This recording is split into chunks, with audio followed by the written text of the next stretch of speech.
का ऐलान 19 जून को होगा। मतदान फिलहाल चुनाव हो चुका है। सुबह 7 बजे से शाम 6 बजे तक मतदान होगा। 22 जून को नतीजे आएंगे।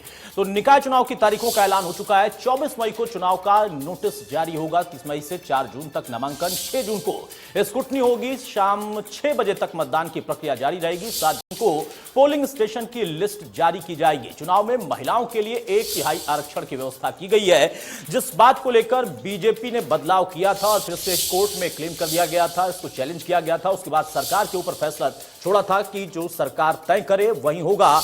ये कोर्ट की तरफ से कहा गया और अब तारीखों का ऐलान हो गया है। लंबे समय से इंतजार था कि कब होंगे पंचायत चुनाव और कब होंगे निकाय चुनाव। आपको बता दें कि दरअसल निकाय चुनाव की बात जब हो रही थी तो उस बीच में दावे हो रहे थे कि जो बाकी दल है, विपक्षी जो खेमा है, कि हम पूरी तरह से तैयार हैं। जो सरकार लगातार इसमें विलंब कर रही है जानबूझ के, लेकिन उस बीच में मामला कोर्ट में भी गया। लेकिन अब जाकर घोषणा कर दी गई है, जरूरत पड़ने पर 21 जून को फिर से रीपोलिंग होगी, 6 जून को स्क्रूटनी होगी। ये आज ऐलान करते हुए बातें रखी गई हैं। हरियाणा में चुनाव आयुक्त धनपत सिंह ने प्रेस वार्ता करके इसका ऐलान किया। तो अब जो पार्टियां लगातार कह रही थी कि हम सिंबल या बिना सिंबल के चुनाव लड़ने के लिए तैयार हैं, सरकार के ऊपर आरोप लगा रही थी कि सरकार जानबूझकर इसमें विलंब कर रही है, तो उन तमाम बातों का पटाक्षेप हो गया।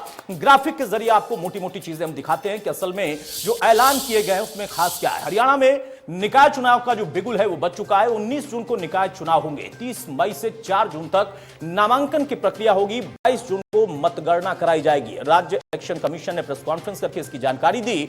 ग्राफिक के जरिए मैं आपको दिखा रहा है। नोटिस जारी करने की तारीख 24 मई है। नामांकन 30 मई से 4 जून होगा। स्क्रूटनी की जो तारीख है वो 6 जून की तारीख है। नाम वापस लेने की जो अंतिम तिथि होगी वो है 7 जून।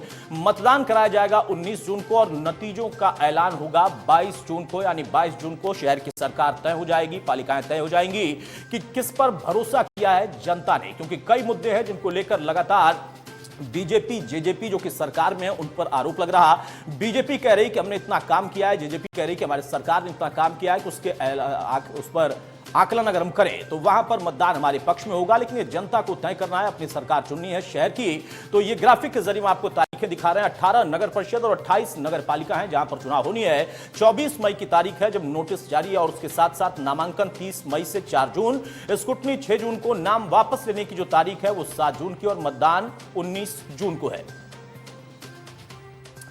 तो क्या रहेगी न्यूनतम योग्यता? आप अगर मतदान के लिए वहां पर जाते हैं तो क्या योग्यता होती है, और अगर आप खुद वहां पर मौजूद हैं कैंडिडेट के तौर पर तो योग्यता क्या होगी? आप देखिए, पुरुष कम से कम 10वीं पास होनी चाहिए। एससी की बात करें तो 8वीं पास। एससी महिलाएं जो हैं वो 5वीं पास हैं। ये न्यूनतम योग्यता निर्धारित की गई है निकाय चुनाव के लिए। कई बदलाव किए गए थे और तमाम बदलावों को लेकर ही खींचतान भी चल रही थी।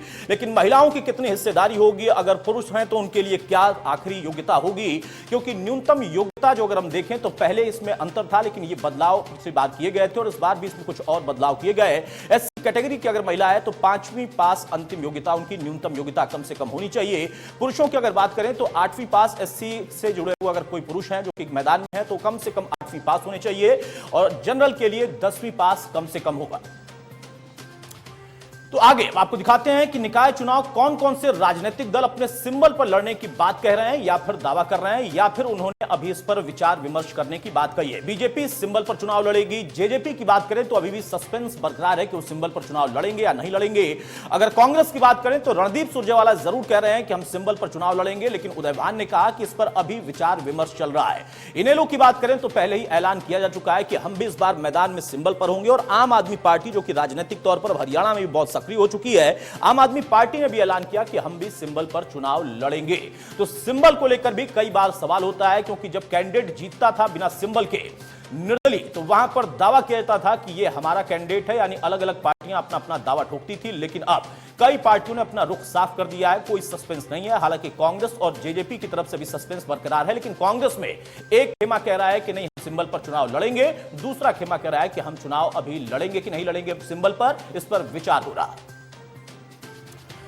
अब कितने मतदाता वोट डालेंगे? पुरुषों की अगर हम बात करें तो देखिए 9,65,547 है उनकी संख्या। पुरुष मतदाताओं की संख्या है 9,65,547। महिला वोटरों की अगर बात करें तो 8,64,612 और 49 ट्रांसजेंडर इनकी संख्या। कुल अगर टोटल कर देते हैं, इन टोटल में देखिए 18,20,000 से ज्यादा, 18,20,000 मतदाता हैं जो कि टोटल अगर हम करके देखेंगे, लेकिन इसको अगर कैटेगराइज करके हम देखें तो पुरुषों की संख्या यहां पर बनती है 9,65,547, महिलाओं की बात करें तो 8,64,612 और ट्रांसजेंडर की बात करें तो 49 है। तो अलग अलग कैटेगरी के हिसाब से आप देखिए, लेकिन अगर कुल टोटल करें, इन टोटल में आप देखिए 18,20,000 कुल मतदाता हैं जो कि इस बार अपने मताधिकार का प्रयोग करेंगे अपनी पालिका और अपना निगम का निकाय का चुनाव करने के लिए।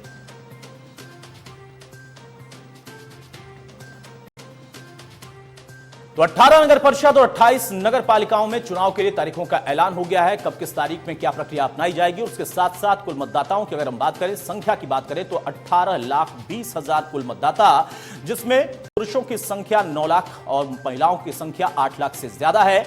और अब ये आप देखिए कि कौन कौन सी तारीखें, नोटिस जारी 24 मई को, नामांकन 30 मई से 4 जून तक कराया जाएगा, स्क्रूटनी 6 जून को होगी, नाम वापस लेने की जो अंतिम तिथि है वो 7 जून की रखी गई है। मतदान के लिए जो तारीख तय की गई है वो तारीख है 19 जून की और नतीजे यानी परिणाम आएंगे 22 जून को। 22 जून को तय हो जाएगा कि नए नगर परिषद और पालिकाएं किस स्तर में और किस स्वरूप में निर्धारित करती है जनता। अब यहां पर पार्टियों की बात करें, योग्यता देखिए आप किस तरीके से तय की गई है इस बार, और पार्टियों के लिए उनका सिंबल उनको तय करना है। कई पार्टियां हैं जिन्होंने पहले से ही घोषणा कर रखी थी कि हम मैदान पर जाएंगे, बाकायदा अपने सिंबल पर जाएंगे ताकि आकलन हो सके कि जनता हमारे साथ खुलकर कितना है। और कई पार्टियां अभी भी सस्पेंस के अंदर है, यानी जेजेपी की बात करें तो वहां पर भी क्लियरेंस अभी तक नहीं मिल पाई है। और कांग्रेस में 2 अलग अलग सवाल उठे हैं या फिर 2 अलग अलग जवाब मिले हैं। कांग्रेस के अंदर रणदीप सुरजेवाला कहते हैं कि हमने तय किया है, हम चुनाव लड़ेंगे और सिंबल पर लड़ेंगे, लेकिन उदयभान से जब पूछा गया तो उनका कहना था कि हम चुनाव तो लड़ेंगे और लेकिन सिंबल पर लड़ने के लिए अभी पार्टी के अंदर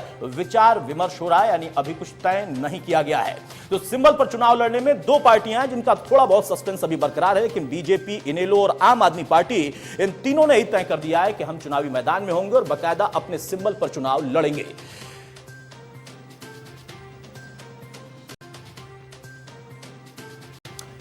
तो सिंबल को लेकर भी तकरार लगातार बरकरार थी और सबसे बड़ी बात की पार्टी जो लगातार आरोप लगा रही थी विपक्षी पार्टियां कि चुनाव कराने में बीजेपी इस वक्त या फिर कहें कि सरकार इस वक्त जानबूझकर टालमटोल कर रही है या फिर जानबूझकर तारीखें नहीं घोषित की जा रही हैं। लेकिन चूंकि मामला सब जुडिस था और वहां से कोर्ट के आदेश पर जब यह तय किया गया कि अब सरकार को ही तारीखों की घोषणा करनी है, जो मामला है सरकार अपने स्तर पर इसकी बात खत्म करे या फिर सुलझा ले, तो अब सरकार ने तारीखों के ऐलान के लिए अपनी तरफ से चुनाव आयोग को सिफारिश भेज दी थी और चुनाव आयोग ने इसकी घोषणा कर दी है।